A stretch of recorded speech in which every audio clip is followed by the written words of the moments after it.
What if I told you that in ancient Rome there was an entire profession dedicated to collecting urine, or that in Egypt people were paid to cry at funerals, even if they didn't know the deceased? These are just a glimpse of the bizarre and fascinating jobs that shaped the daily lives of ancient civilizations, from perfume makers who crafted scents fit for the gods to gladiator trainers who prepared warriors for life or death battles. The past is filled with occupations that are as strange as they are intriguing. In this video, we'll uncover 25 of the most unusual and unexpected jobs from ancient times, each one offering a unique window into the cultures that created them. Get ready to be surprised, amused, and maybe even a little baffled as we dive into the world of professional mourners, urine collectors, and so much more. By the end, you'll see history in a whole new light and maybe even wonder if you'd have survived one of these jobs yourself. Let's get started. Now, let's step into the world of ancient Egypt, where grieving wasn't just a private affair, it was a profession. Meet the professional mourners, individuals hired to express sorrow at funerals.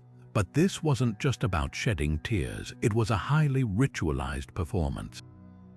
These mourners were trained to wail, chant, and even tear their clothes in a display of grief that was both dramatic and deeply symbolic.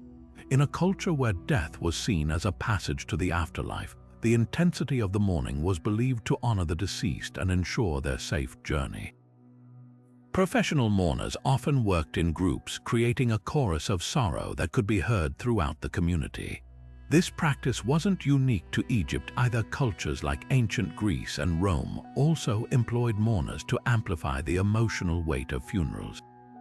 It's a fascinating glimpse into how societies viewed death, not just as an end, but as a communal event that required public acknowledgement.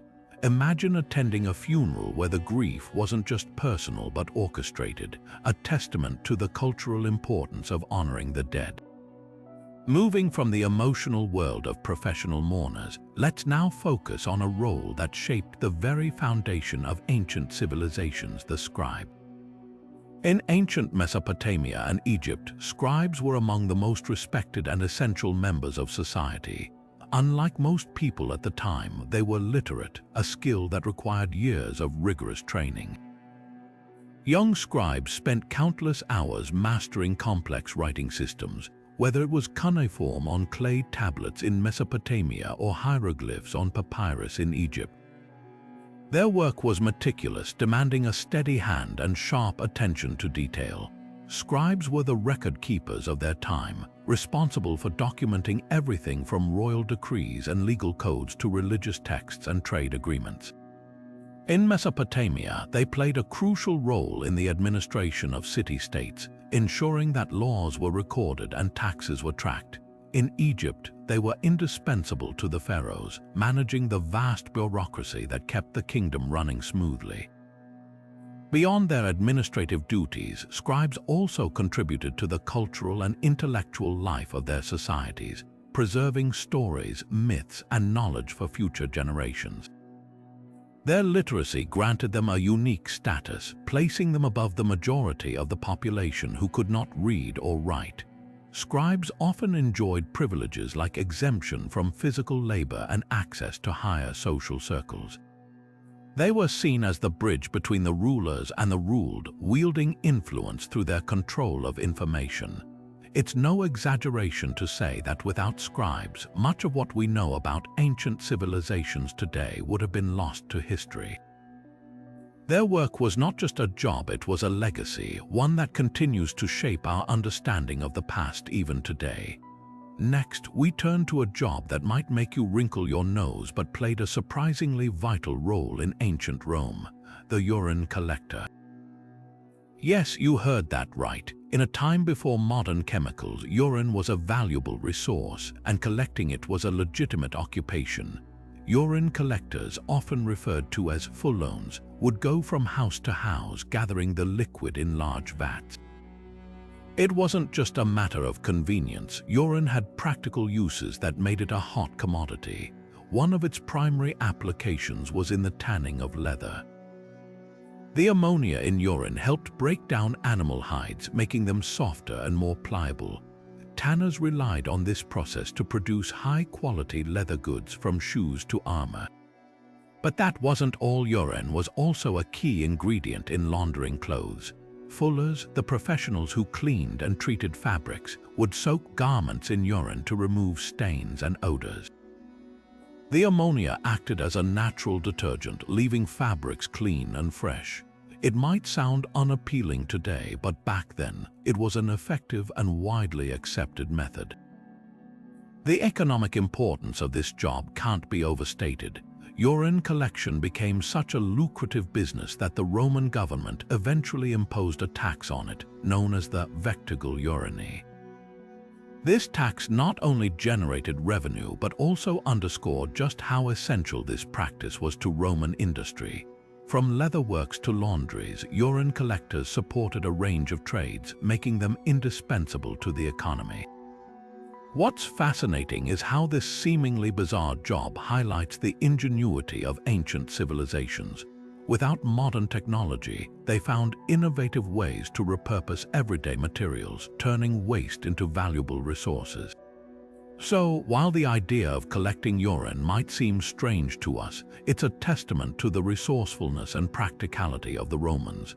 Their ability to see potential in the unexpected is a lesson that still resonates today. Now, let's shift our focus to a profession that might smell a little sweeter: perfume makers.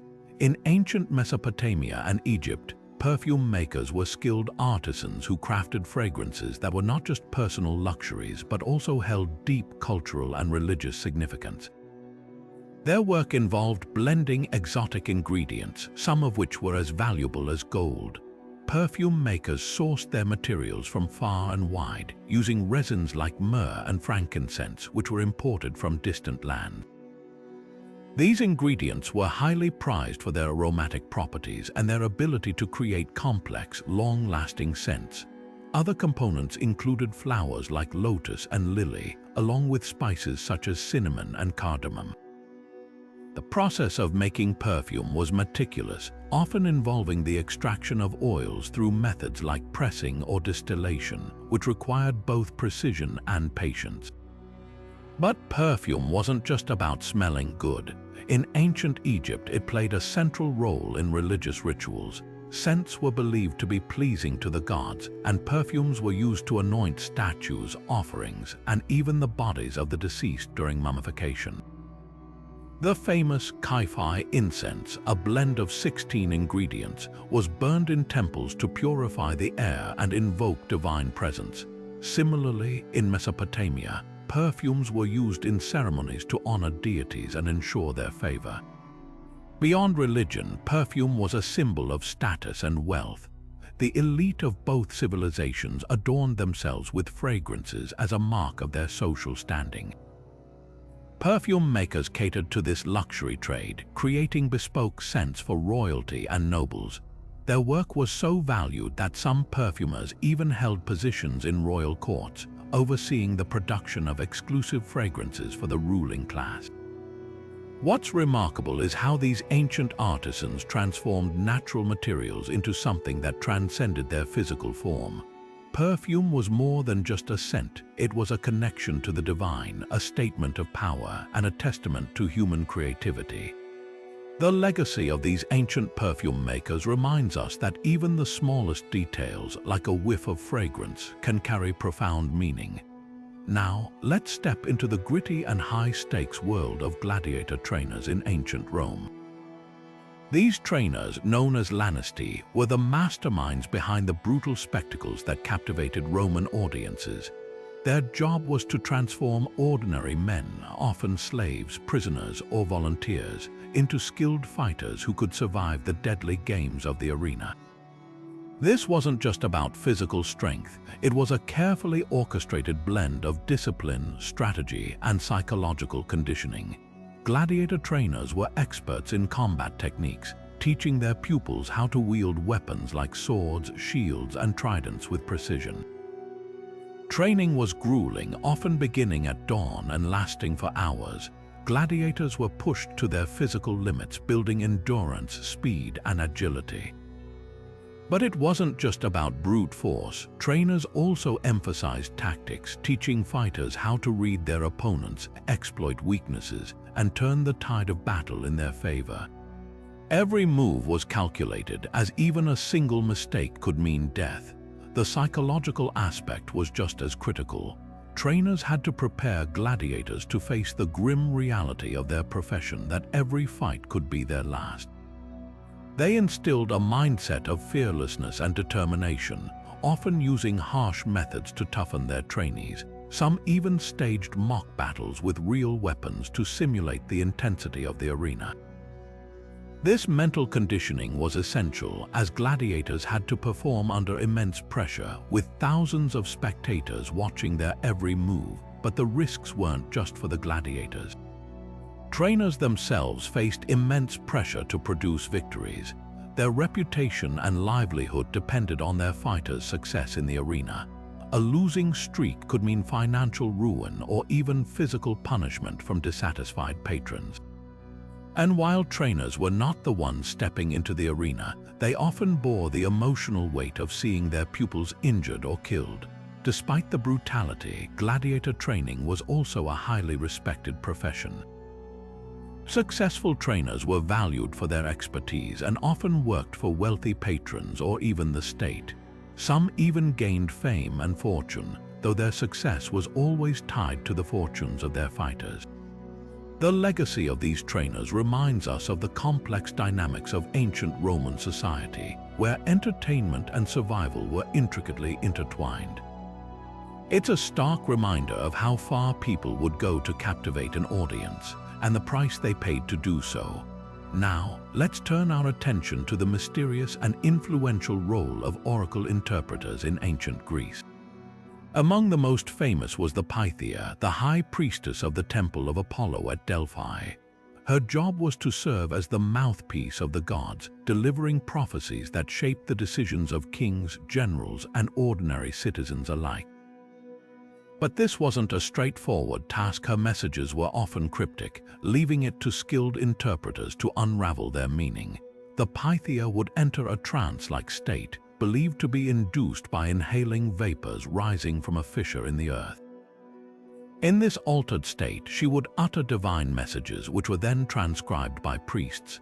These messages were rarely clear, often filled with riddles or ambiguous phrases. This is where the oracle interpreters came in. They were the ones who decoded the Pythia's words, translating them into guidance that could be understood and acted upon. The political power wielded by these interpreters was immense. Their interpretations could influence everything from military campaigns to domestic policies. For example, when a city-state sought advice on whether to go to war, the oracle's response and its interpretation could determine the fate of entire populations. Rulers and generals often traveled great distances to consult the oracle, knowing that her words, as interpreted by her priests, could sway public opinion and legitimize their actions. But being an oracle interpreter was not without risks. The ambiguity of the messages meant that misinterpretations could lead to disastrous outcomes. If a prophecy was deemed inaccurate, the interpreters could face backlash, losing their credibility or even their lives. This made their role both prestigious and perilous, as they walked a fine line between divine authority and human error. The legacy of oracle interpreters like those at Delphi is a testament to the profound influence of religion and divination in ancient Greece. Their work reminds us of the intricate relationship between faith, politics, and power, and how the interpretation of the divine could shape the course of history. It's a fascinating glimpse into a world where the lines between the mystical and the practical were often blurred. Shifting our focus to another essential yet perilous occupation, we now explore the life of a salt miner in ancient China and Rome. Salt, often referred to as white gold, was a vital commodity in ancient times, not just for seasoning food but also for preserving it. Without refrigeration, salt was the key to preventing spoilage, making it indispensable for survival. But extracting this precious resource was far from easy. Salt miners worked in grueling conditions, often deep within the earth or in remote salt flats. In China, vast salt mines were carved into mountainsides where miners endured cramped, dark tunnels filled with dust and toxic fumes. In Rome, salt was harvested from evaporating seawater in large salt pans, a process that required long hours under the scorching sun. Both methods were physically demanding and fraught with danger. Cave-ins, toxic gases, and dehydration were constant threats, and many miners paid the ultimate price for their labor. Despite the risks, salt mining was a highly valued occupation. Salt was so important that it was sometimes used as currency, particularly in Rome, where soldiers were occasionally paid in salt, a practice that gave us the word salary. Its economic significance extended to trade as well, with salt routes connecting distant regions and fostering cultural exchange. The health risks associated with salt mining were significant. Prolonged exposure to salty air and dust could damage the lungs, while the physical strain of the work led to chronic injuries. Yet, the societal value of salt miners was undeniable. Their work ensured that communities could store food, sustain armies, and even preserve bodies for burial. The legacy of salt miners reminds us of the hidden costs behind essential resources. Their sacrifices highlight the often overlooked stories of those who toiled in the shadows to keep ancient civilizations thriving. It's a sobering yet fascinating chapter in the history of labor, showing how something as simple as salt shaped the course of human progress. Now, let's turn to a role that combined danger, trust, and a bit of culinary risk: the royal food taster. In ancient civilizations like Egypt and Persia, these individuals held one of the most precarious yet essential jobs in the royal court. Their primary responsibility was to protect the king or ruler from poisoning, a constant threat in a world where rivalries and power struggles were part of daily life. Food tasters were tasked with sampling every dish before it reached the ruler's table. If the food was safe, the king could eat without fear. But if the taster fell ill or worse, it was a grim but effective warning that the meal was tainted. This job required immense courage and loyalty, as the taster knew their life could be sacrificed in an instant to save their sovereign. The role of a food taster wasn't just about bravery, it was also about trust. These individuals were carefully selected, often from families with long-standing ties to the crown, to ensure their loyalty was beyond question. In some cases, they were even seen as a symbol of the ruler's power and the lengths to which they would go to protect their throne.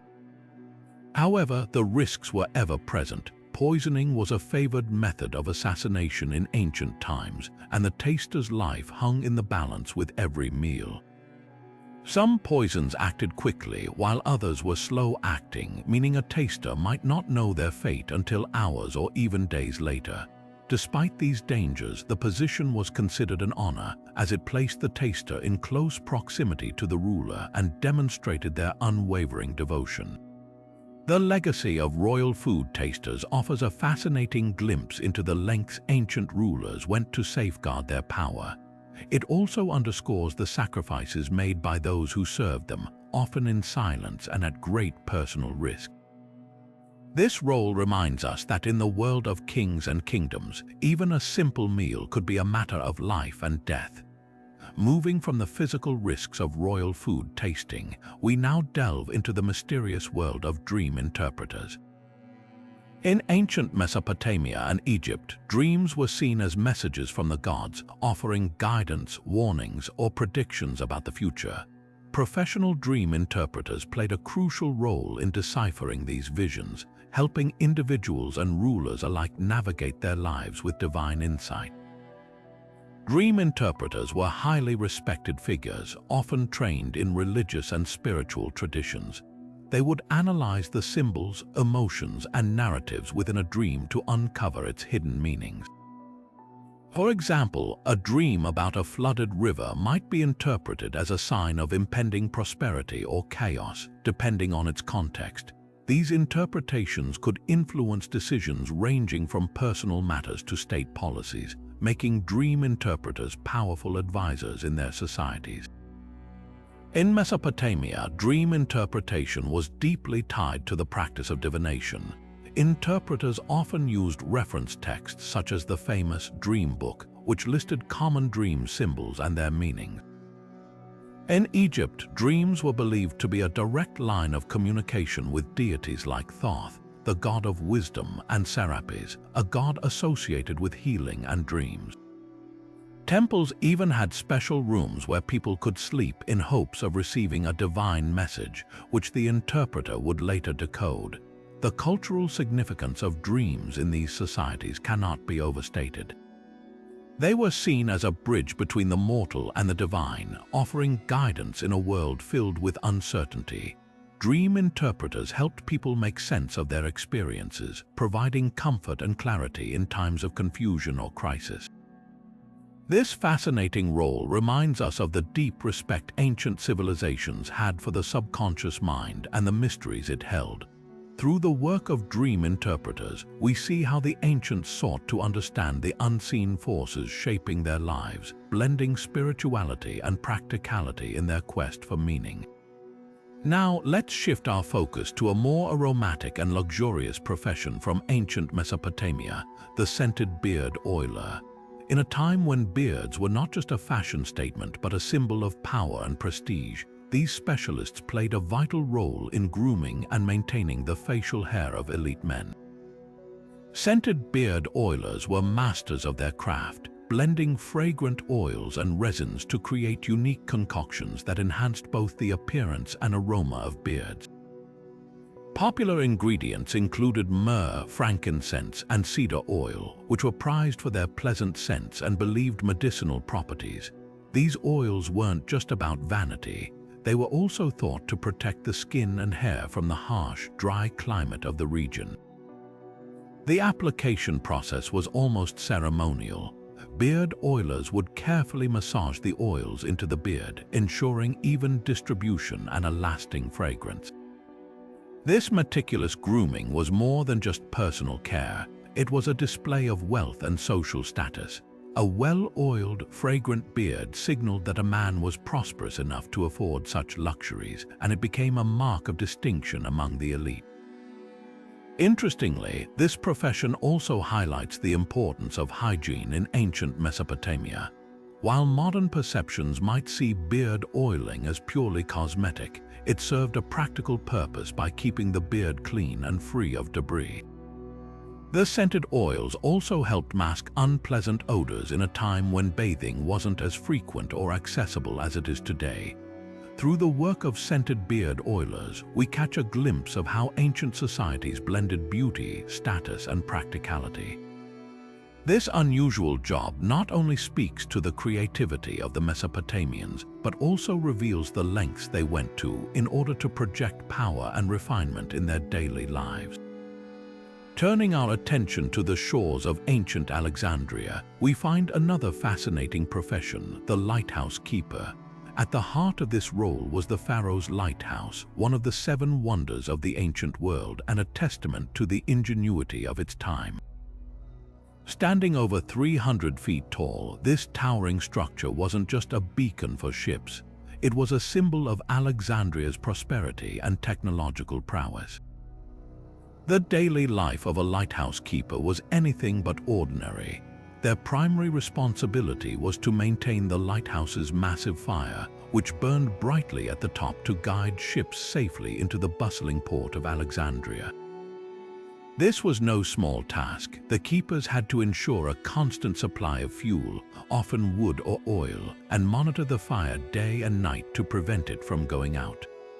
They also cleaned the reflective bronze mirrors that amplified the light, ensuring the beacon could be seen from miles away. Beyond the physical labor, lighthouse keepers had to be vigilant and disciplined. Weather conditions could make their work treacherous, especially during storms when the need for a reliable light was most critical. Their role was crucial to the safety of sailors and the success of trade, which was the lifeblood of Alexandria's economy. The pharaoh's lighthouse itself was an engineering marvel.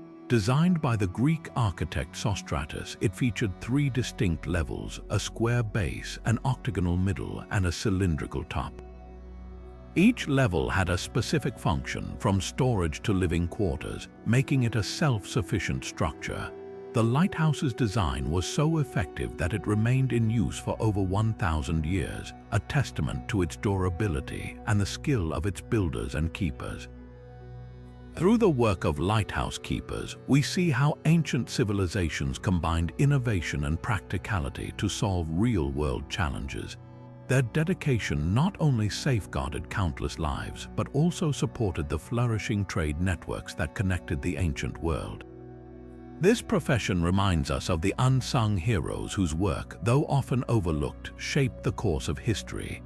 Shifting our focus to the spiritual heart of ancient Egypt, we encounter a profession that was deeply intertwined with the divine, the animal worship priest. In a society where animals were seen as earthly manifestations of the gods, these priests played a crucial role in maintaining the sacred bond between humans and the divine. One of the most revered animals in ancient Egypt was the cat, associated with the goddess Bastet, who symbolized protection, fertility, and home. Priests dedicated to her care would oversee temples filled with sacred cats, ensuring they were fed, groomed, and treated with the utmost respect. These cats were not just pets, they were considered vessels of the goddess herself. When a sacred cat died, it was mummified and buried with elaborate ceremonies, reflecting the deep spiritual significance of these animals. Similarly, crocodiles were worshipped as incarnations of the god Sobek, associated with the Nile's fertility and power. Temples dedicated to Sobek, such as the famed temple at Kam Ombo, housed sacred crocodiles that were adorned with jewels and fed choice cuts of meat. Priests would perform daily rituals to honor Sobek, offering prayers and sacrifices to ensure the Nile's bounty and protect the people from its dangers. The role of an animal worship priest was not limited to caretaking.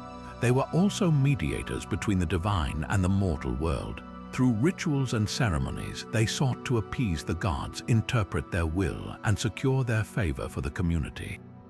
These rituals often involved music, incense, and offerings, creating a sensory experience that reinforced the sacred connection between the people and their gods.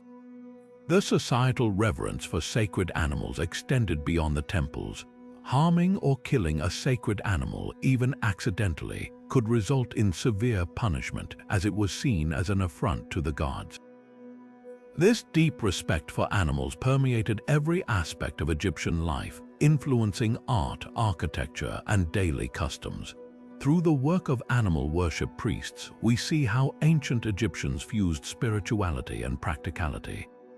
Their devotion to sacred animals not only shaped religious practices but also fostered a profound respect for the natural world.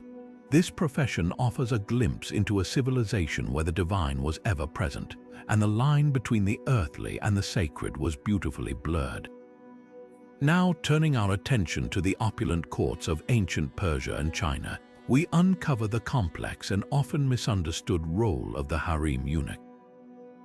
These individuals held a unique position within royal households, serving as both guardians and administrators of the harem, a secluded space reserved for the ruler's wives, concubines, and female relatives.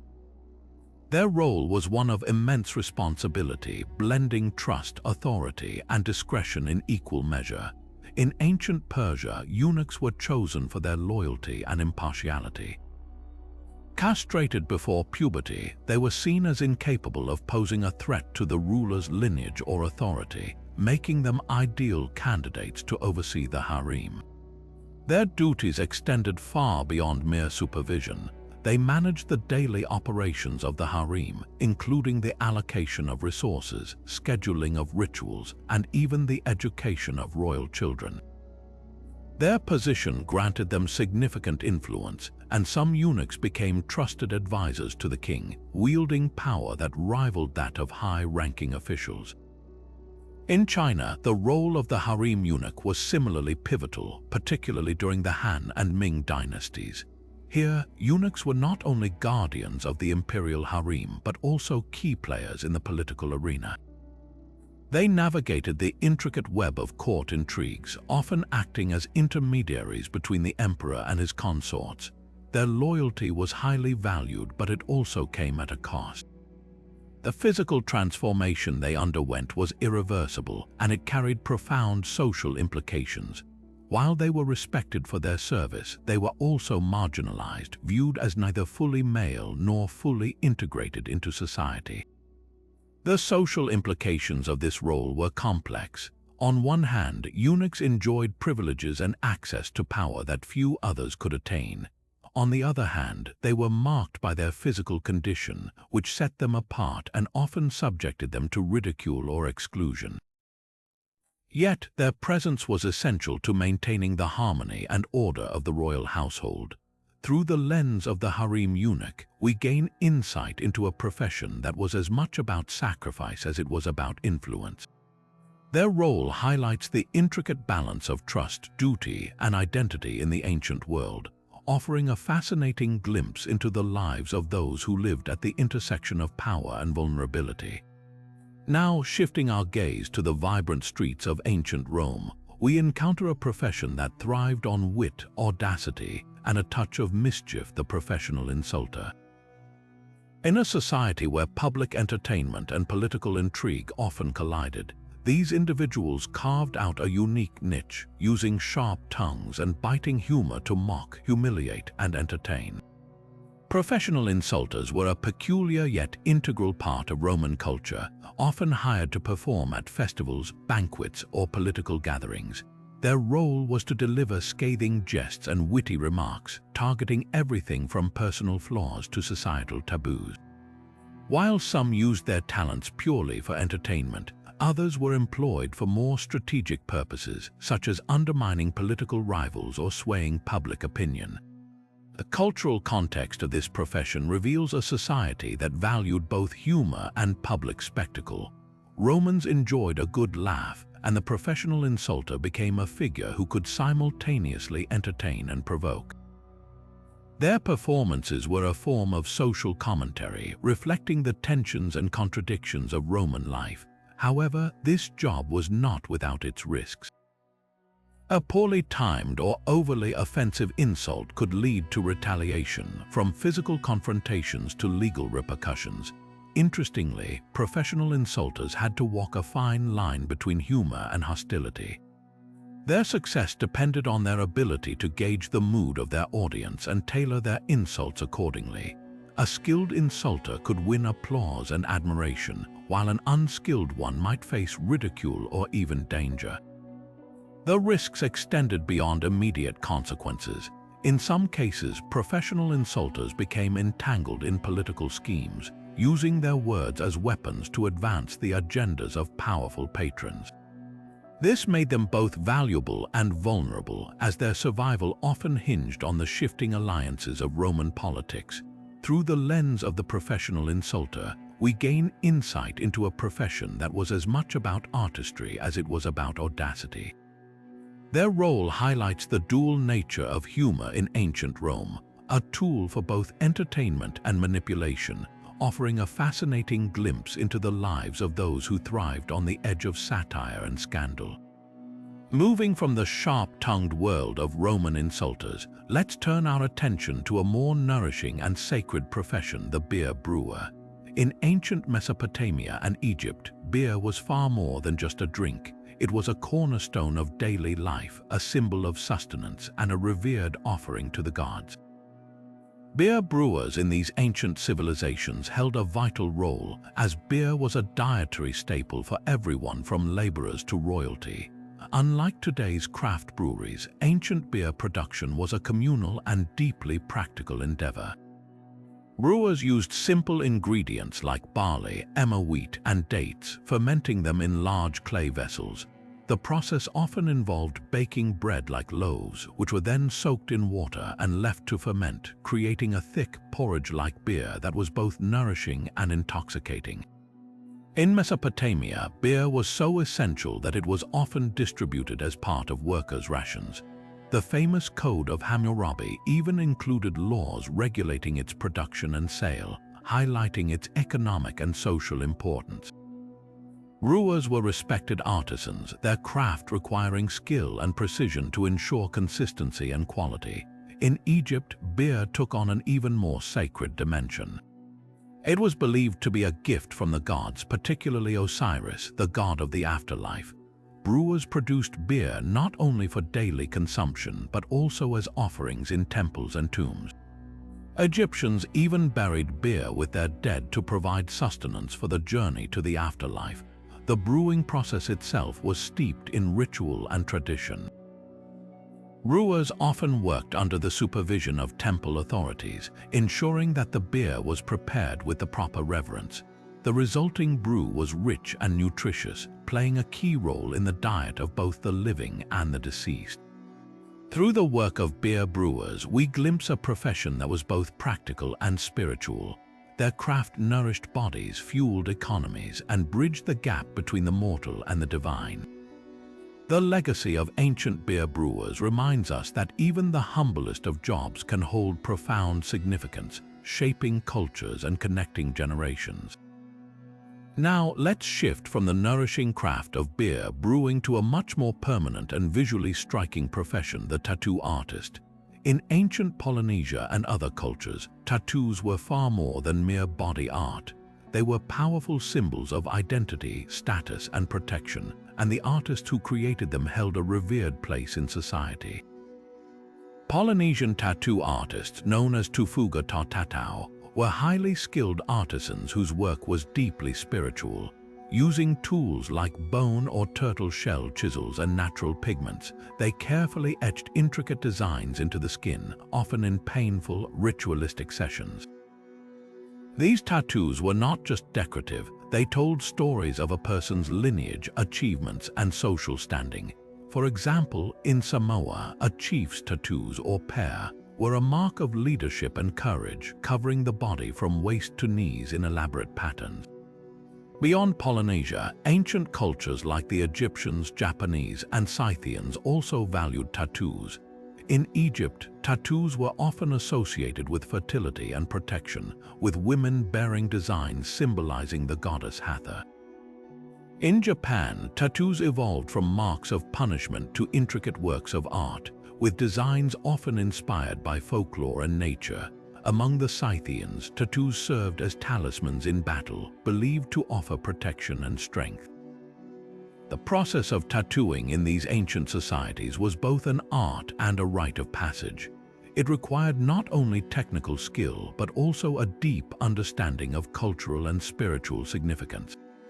Tattoo artists were often seen as intermediaries between the physical and spiritual worlds, their craft connecting individuals to their ancestors and deities.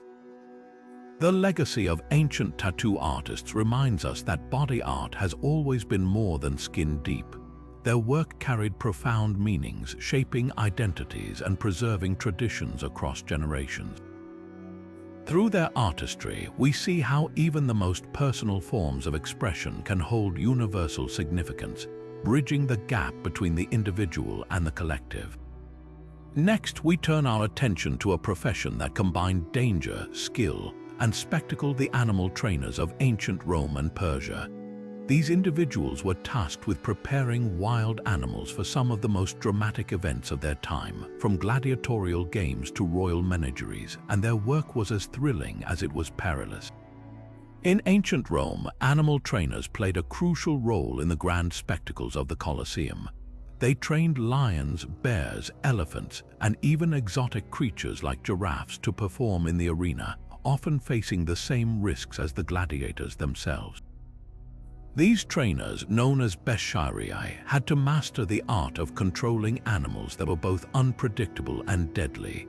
Their work was not just about taming wild beasts, but also about creating dramatic performances that would awe and entertain the crowds. Across the ancient world, in Persia, animal trainers held a different but equally prestigious role. Here, they were responsible for curating and maintaining royal menageries, collections of exotic animals that showcased the wealth and power of the Persian kings. These menageries were not just for display, they also served as symbols of the king's dominion over nature and foreign lands. Trainers had to ensure the animals were healthy, well-behaved, and ready to impress visiting dignitaries or be used in ceremonial hunts. The challenges these trainers faced were immense. Working with wild animals required not only physical strength and courage, but also a deep understanding of animal behavior. One wrong move could result in injury or even death. Additionally, the training methods of the time were often harsh, relying on fear and domination rather than the gentler techniques used today. Despite these risks, animal trainers were highly respected for their expertise and their ability to bridge the gap between the human and animal worlds. The legacy of ancient animal trainers reminds us of humanity's long fascination with the wild and untamed. Their work was a testament to the skill, bravery, and ingenuity required to coexist with nature, even in the most demanding and dangerous circumstances. As we move forward, we'll explore another profession that brought its own unique blend of creativity and challenge. Shifting gears to a lighter but equally intriguing profession, let's take a look at the court jesters of ancient China and medieval Europe. These colorful characters were more than just entertainers, they were masters of wit, satire, and even subtle political influence, all while walking a fine line between humor and danger. In ancient China, court jesters held a unique position in the imperial court. While their primary role was to amuse the emperor and his guests with jokes, songs, and acrobatics, they also had the rare privilege of speaking truth to power. Using humor as a shield, jesters could criticize policies or point out the emperor's mistakes without facing the severe consequences that others might. This made them not only entertainers but also unofficial advisors, using their wit to navigate the treacherous waters of court politics. Meanwhile, in medieval Europe, court jesters were equally multifaceted. Dressed in their iconic motley costumes and often wearing bells, they were fixtures in royal courts across the continent.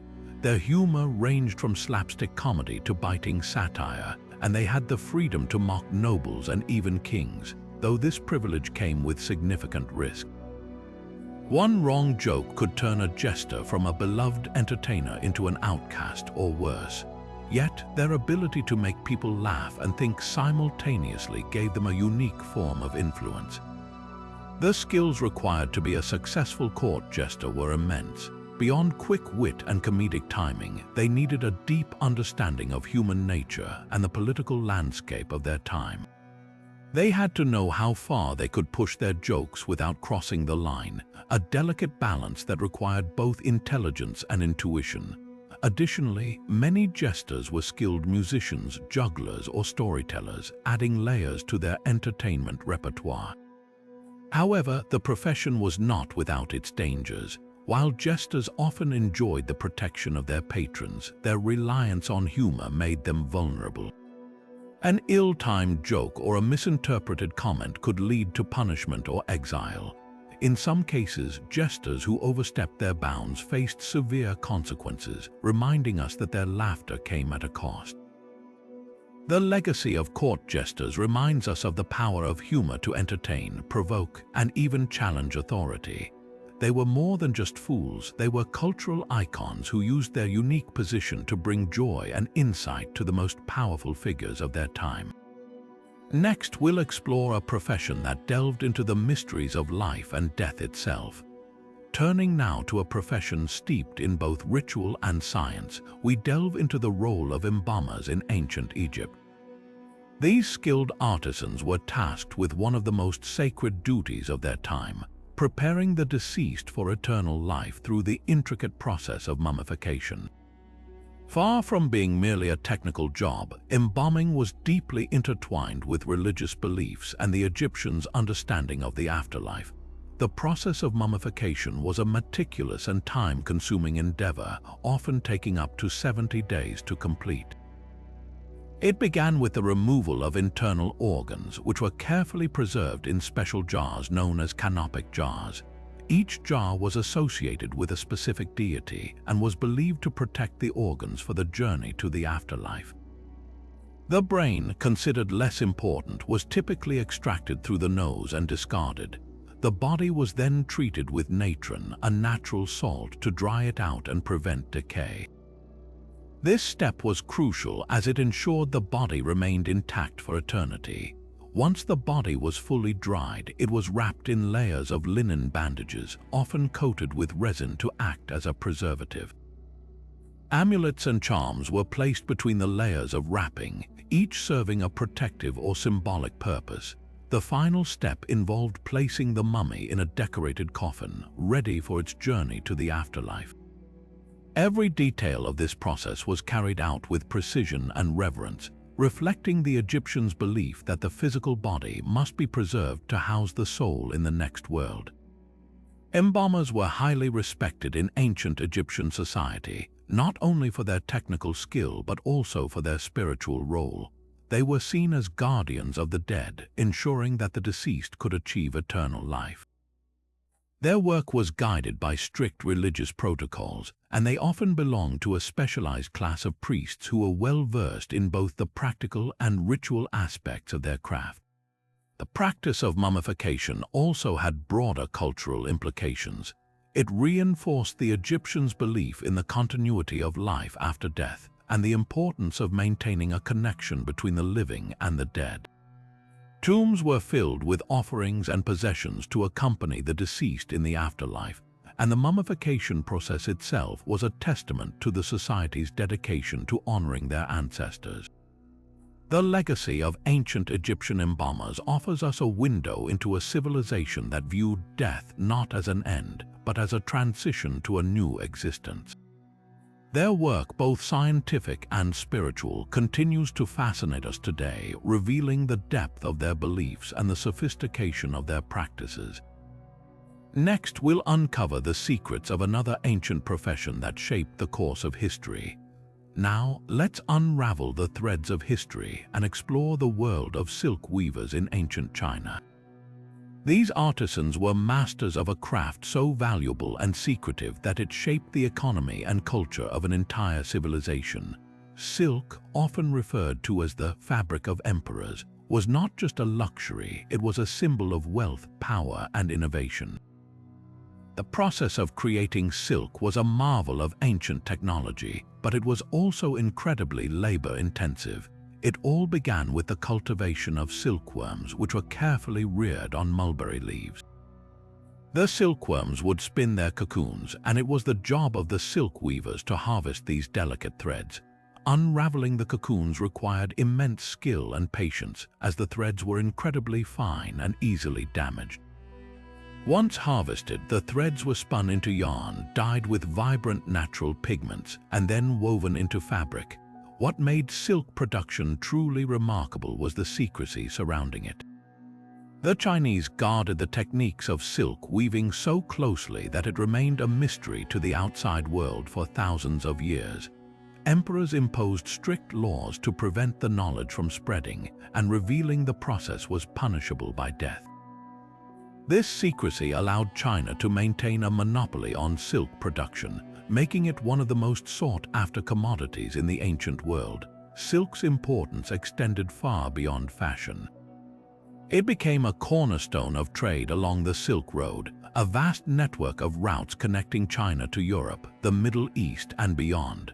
Silk was exchanged for gold, spices, and other precious goods, and it played a pivotal role in fostering cultural exchange between distant civilizations. For centuries, silk was not just a fabric, it was a form of currency and a bridge between worlds. The role of silk weavers in ancient China was both demanding and prestigious.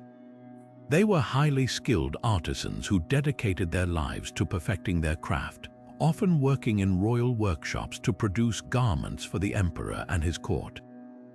Their work was a blend of art and science, requiring precision, creativity, and an intimate understanding of the materials they used. The legacy of ancient Chinese silk weavers is a testament to human ingenuity and the enduring allure of beauty. Their craft not only enriched their own culture but also connected distant lands, leaving a lasting impact on global history. Next, we'll turn our attention to the stars and explore the fascinating role of astrologers in ancient civilizations. Now, let's shift our gaze from the intricate threads of silk to the vast expanse of the night sky, where the role of astrologers in ancient Babylon and Greece comes into focus. These celestial interpreters were not just stargazers, they were advisors, scientists, and mystics rolled into one.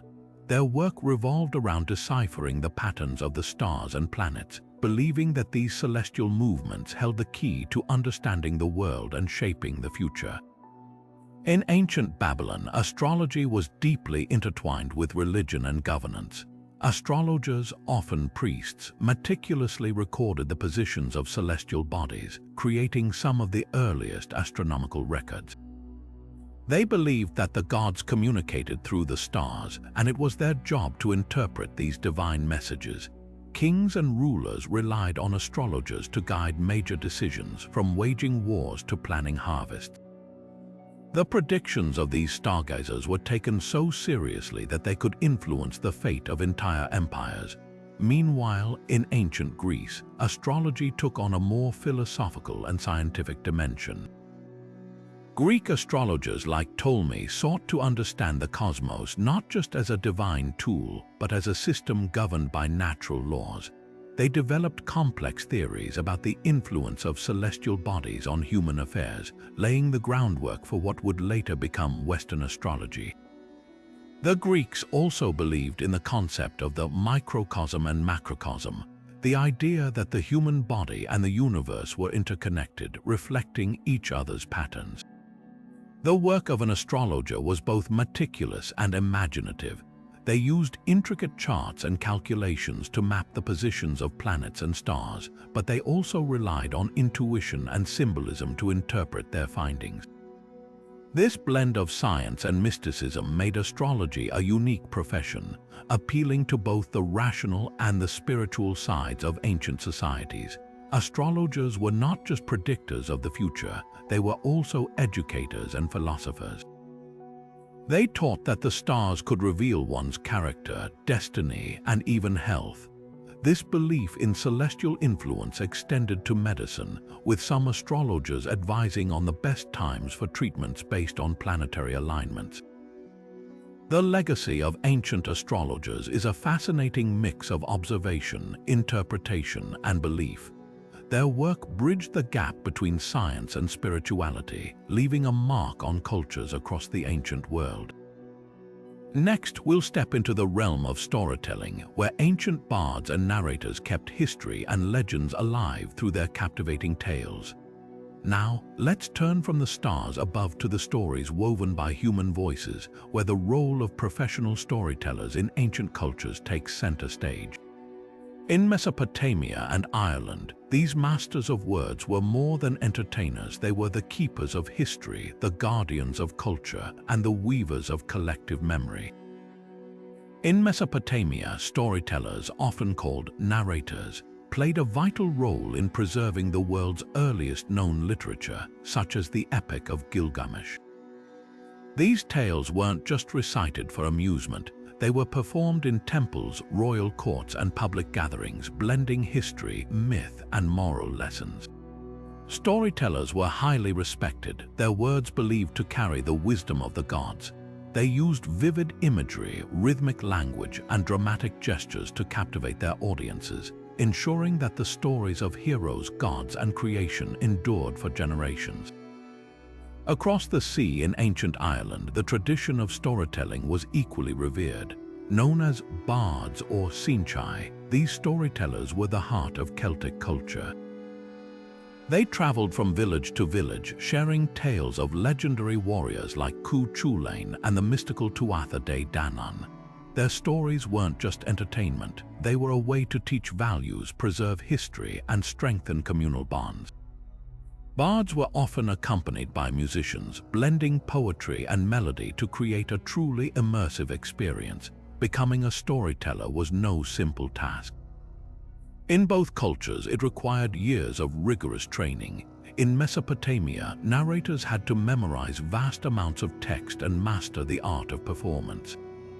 In Ireland, bards underwent a long apprenticeship, learning not only the stories but also the techniques to adapt them for different audiences. Their role demanded creativity, memory, and the ability to connect with people on a deep emotional level. The impact of these storytellers extended far beyond entertainment. They were the living libraries of their time, preserving the histories of their people in an era before widespread literacy. Through their tales, they passed down knowledge, ethics, and cultural identity, ensuring that the past remained alive in the present. Even today, the echoes of their voices can be heard in the myths and legends that continue to inspire us. Next, we'll explore a profession that, while less glamorous, played a crucial role in shaping ancient economies: the slave auctioneer. Their work reveals a darker side of history, reminding us of the complexities of ancient societies. Moving from the warmth of storytelling to a starkly different profession, we now turn to the role of slave auctioneers in ancient Rome and Greece. These individuals were central to one of the most somber aspects of ancient economies, overseeing the buying and selling of human lives. In ancient Rome, the slave trade was a booming industry, fueled by conquests and the expansion of the empire. Slave auctioneers, known as venellicii, operated in bustling markets where enslaved individuals, often captured in war or born into slavery, were displayed for sale. The process was highly organized, with slaves categorized by age, skills, and physical condition. Skilled laborers, such as craftsmen or educators, fetched higher prices, while those with no particular skills were sold for menial labor. The auctioneer's role was both transactional and performative. They would call out the qualities of each slave, often exaggerating their abilities to attract buyers. The atmosphere was dehumanizing, as enslaved individuals were inspected, prodded, and judged like commodities. Despite the grim nature of their work, auctioneers were seen as essential to the economy, facilitating the labor force that kept Roman society running. In ancient Greece, a similar system existed, with slaves being a fundamental part of daily life. Auctioneers in Greek city-states operated in agora, or public marketplaces, where the sale of slaves was as routine as the sale of goods. Greek society depended heavily on slave labor for agriculture, household work, and even positions of trust, such as managing finances. The moral implications of this profession are impossible to ignore. While slave auctioneers were merely cogs in a larger system, their actions perpetuated the inhumane practice of treating people as property. It's a stark reminder of the inequalities that existed in these ancient civilizations, where the prosperity of the few often came at the expense of the many. As we reflect on this troubling chapter of history, we're reminded of the complexities of ancient societies, where even the darkest professions had a place in shaping the world as it was. Next, we'll shift our focus to a role that brought information to the masses in a time before modern communication: the city crier. Shifting from the somber world of slave auctions, we now explore a profession that brought clarity and connection to the masses: the city crier. In an era long before newspapers, radios, or social media, city criers served as the primary source of public information, ensuring that news and announcements reached every corner of a community. In ancient Mesopotamia, one of the earliest civilizations, city criers were essential to maintaining order and spreading official decrees. They would traverse the bustling streets, often standing at central gathering spots like marketplaces or temples, to deliver messages from rulers or governing bodies. These proclamations could range from new laws and taxes to warnings about impending dangers or important ceremonial events. The role required a loud, clear voice and the ability to command attention in crowded spaces, making it both physically demanding and socially significant.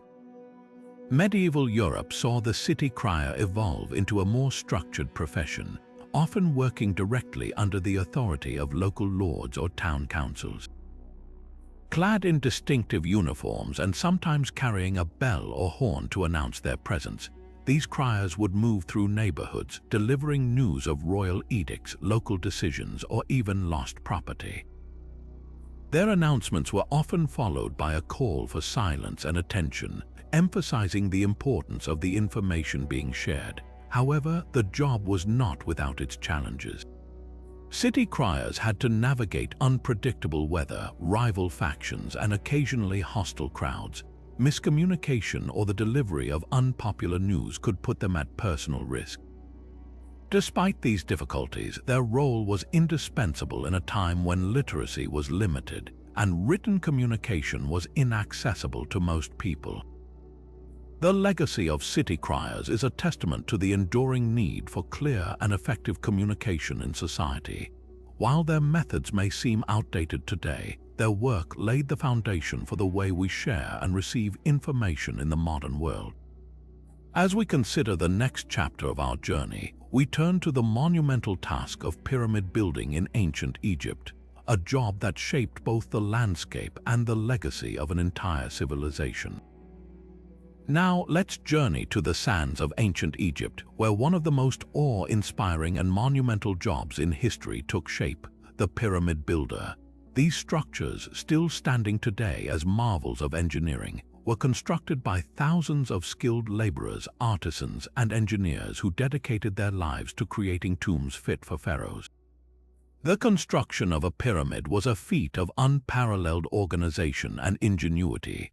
Workers were divided into specialized teams, each responsible for a specific aspect of the project, from quarrying massive stone blocks to precisely aligning them into the towering structures we know today. Contrary to popular belief, these builders were not slaves but often skilled laborers and farmers who worked during the annual flooding of the Nile, when agricultural work was impossible. They were provided with food, shelter, and even medical care, showcasing the value placed on their contributions. The physical demands of the job were immense. Quarrying and transporting stone blocks, some weighing several tons, required not only brute strength but also sophisticated techniques. Workers used wooden sleds, ramps, and levers to move the stones, while architects and engineers ensured the structures were perfectly aligned with the stars, reflecting the Egyptians' deep connection to astronomy and the divine. Beyond the physical labor, pyramid building had a profound societal impact. It was a unifying project that brought together people from all over Egypt, fostering a sense of shared purpose and national identity. The construction of these monuments also reinforced the power and divinity of the pharaoh, solidifying their role as the bridge between the gods and the people. The legacy of the pyramid builders is etched not only in the stones they laid but also in the way their work shaped ancient Egyptian culture and history. These monumental achievements stand as a testament to human creativity, determination, and the enduring desire to leave a mark on the world. As we wrap up our exploration of strange ancient jobs, we'll reflect on the extraordinary lives and contributions of these workers and consider how their stories continue to inspire us today. Turning our gaze to the sea, we find another remarkable and solitary occupation: the lighthouse keeper. In ancient Alexandria, the iconic pharaoh's lighthouse stood as a beacon of safety, guiding ships through treacherous waters and into the bustling port. The keepers of this towering marvel played a vital role in ensuring the safe passage of goods, travelers, and ideas across the Mediterranean. Life as a lighthouse keeper was far from glamorous. It was a job marked by isolation and routine. Stationed high above the waves, keepers spent their days maintaining the structure and ensuring the fire or lantern at the top burned brightly through the night. This was no small feat, as the lighthouse required constant attention to keep it functional, especially during storms or adverse weather conditions. The solitude of the job meant keepers often lived in the lighthouse itself, far removed from the bustling life of the city below. Despite the challenges, the significance of their work cannot be overstated. The lighthouse was a lifeline for sailors, especially those navigating unfamiliar or dangerous coastlines. A single beacon could mean the difference between a safe harbor and disaster, making the keeper's role indispensable to trade, travel, and the movement of knowledge across the ancient world. The pharaoh's lighthouse, one of the 7 wonders of the ancient world, was a testament to both engineering brilliance and the dedication of those who maintained it. The daily routines of a lighthouse keeper were both meticulous and demanding. Cleaning the lenses, refueling the light source, and repairing any damage were essential tasks that required precision and care. Keepers also had to be vigilant, constantly monitoring the horizon for signs of trouble, such as approaching storms or distressed ships. This blend of technical skill and unwavering attention made the job both challenging and deeply rewarding. The legacy of lighthouse keepers is one of quiet heroism. Their work, often performed in obscurity, had a profound impact on the safety and prosperity of ancient civilizations. As we reflect on their contributions, we're reminded of the many unsung heroes whose dedication and diligence shaped the course of history, even if their names are lost to time. Now, let's step into a world where grief was not just a personal experience but a profession. Professional mourners were a fascinating and emotionally intense part of many ancient societies, particularly in cultures like Egypt, Greece, and China. These individuals were hired to publicly express sorrow at funerals, often amplifying the emotional atmosphere with their theatrical displays of grief. In ancient Egypt, professional mourners, known as kites, were an integral part of funeral rituals.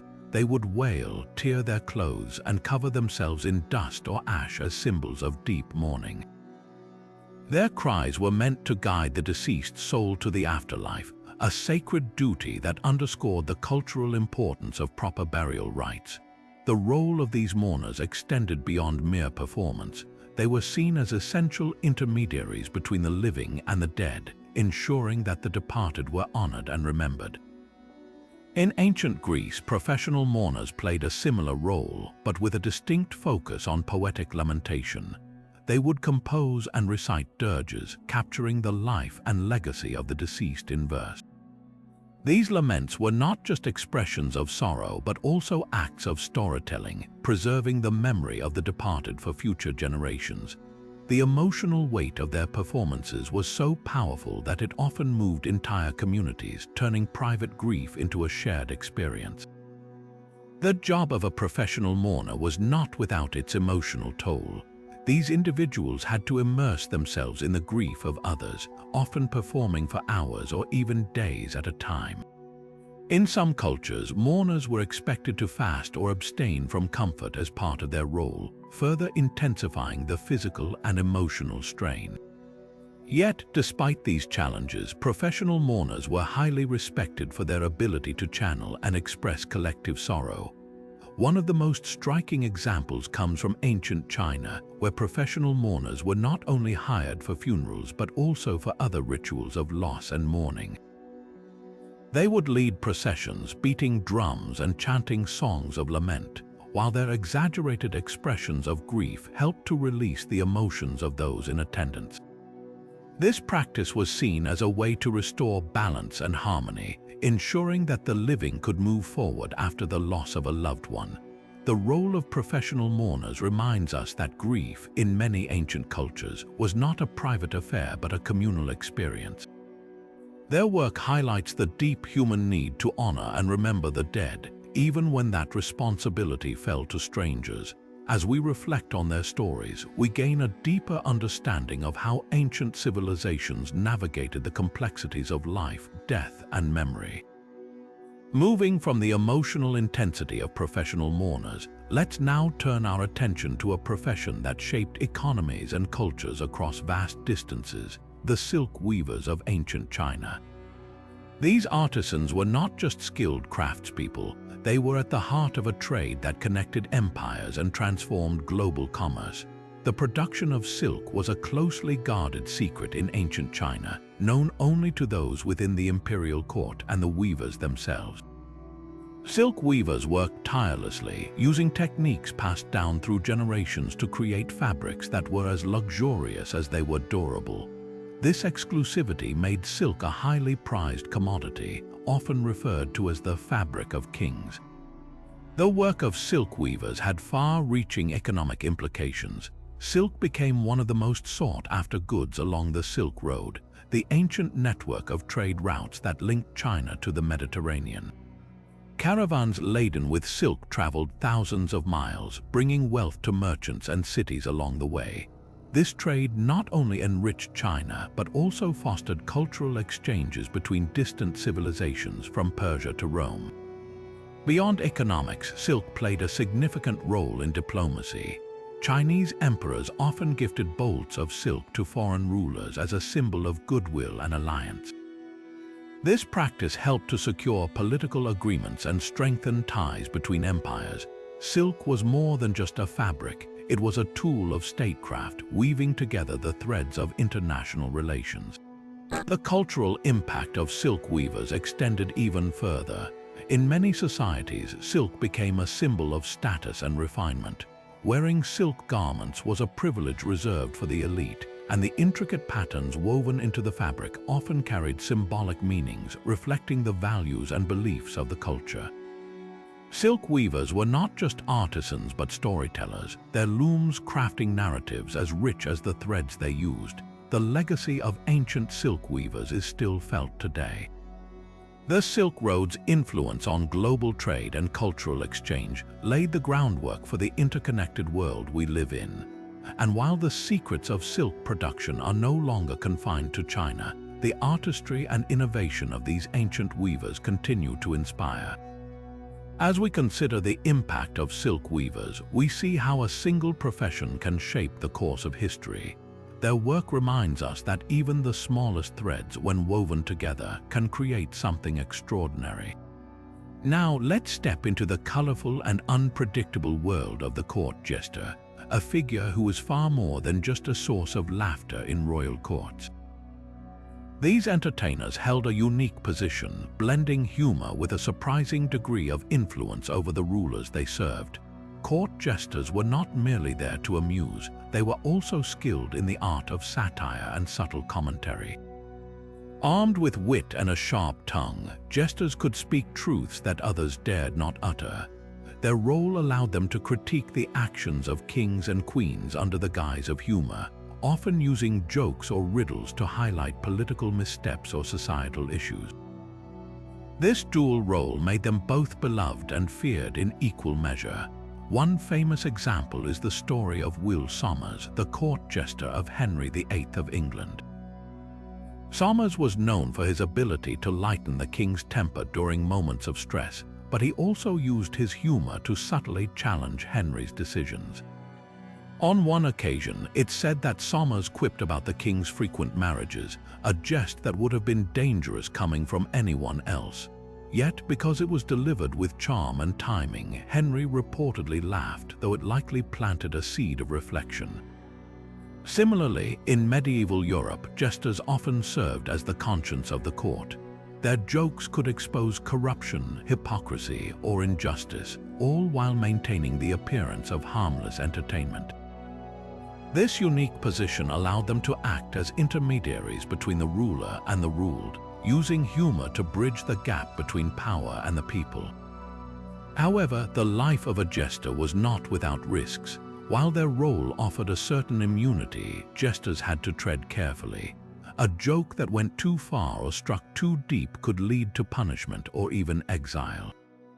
Balancing humor with insight was a delicate art, and the most successful jesters mastered this skill, earning the trust and respect of their patrons. The legacy of court jesters reminds us that humor can be a powerful tool, capable of both entertaining and enlightening. Their stories offer a fascinating glimpse into the complex dynamics of power and influence in ancient courts, proving that sometimes the most unlikely voices can carry the most significant messages. As we reflect on the dual role of the court jester, we see how laughter and wisdom can coexist, shaping not just the mood of a court, but the course of history itself. As we wrap up our journey through the fascinating world of ancient occupations, it's clear that these 25 strange jobs offer a window into the values, challenges, and ingenuity of past civilizations. From the professional mourners of Egypt who turned grief into a public spectacle, to the urine collectors of Rome who transformed waste into valuable resources, each role reveals something unique about the societies that created them. We've seen how scribes wielded the power of written word, perfume makers crafted luxury from nature's bounty, and gladiator trainers prepared fighters for the brutal arena. We've explored the cryptic messages of oracle interpreters, the backbreaking labor of salt miners, and the life and death responsibilities of royal food tasters. Each job, no matter how unusual, played a vital role in shaping its culture and leaving a lasting legacy.